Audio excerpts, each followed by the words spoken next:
ബഹാവുദ്ദീൻ നദ്വിയുടെ പരസ്യമായ ആരോപണം സമസ്തയെ പിളർത്താനുള്ള മുസ്ലിം ലീഗിന്റെ ആസൂത്രിത നീക്കത്തിന്റെ ഭാഗമെന്ന് INL.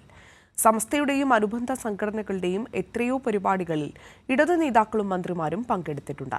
അന്നൊന്നുമില്ലാത്ത വിമർശനമാണ് ഇപ്പോൾ ഉന്നയിക്കുന്നതെന്ന് INL സംസ്ഥാന ജനറൽ സെക്രട്ടറി കാസിം ഇരിക്കൂർ പറഞ്ഞു.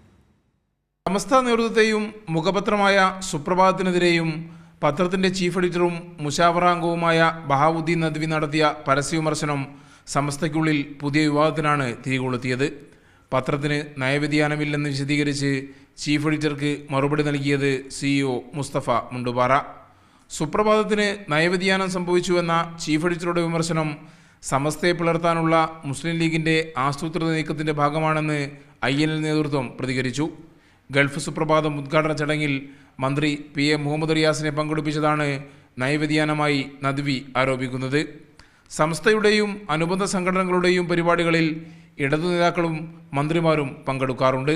അന്നൊന്നും കാണാത്ത നയവ്യതിയാനം ഇപ്പോൾ വരുന്നത് സതുദ്ദേശപരമല്ലെന്ന് INL സംസ്ഥാന ജനറൽ സെക്രട്ടറി കാസിം ഇരിക്കൂർ പറഞ്ഞു. ഈ ആരോപണത്തിൻ്റെ പിന്നിൽ മുസ്ലിം ലീഗാണെന്ന് കാണാൻ യാതൊരു പ്രയാസവുമില്ല.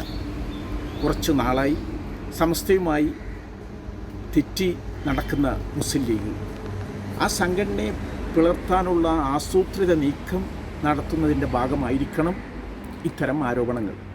ദൈവനിഷേധികളുമായി സമസ്തയിലെ ചിലർ വിട്ടുവീഴ്ച ചെയ്യുന്നുവെന്ന വാദം 1960കളിൽ ലീഗ് പയറ്റി പരാജയപ്പെട്ടതാണ്.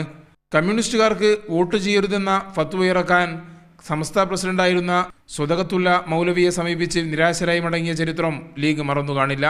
സമസ്തയ്ക്കെതിരായ നീക്കങ്ങളെ പരാജയപ്പെടുത്താൻ കേരളീയ മുസ്ലിം സമൂഹം ജാഗരൂകരാവണമെന്നും കാസിം ഇരിക്കൂർ പറഞ്ഞു. കൈരളി ന്യൂസ്, കോഴിക്കോട്.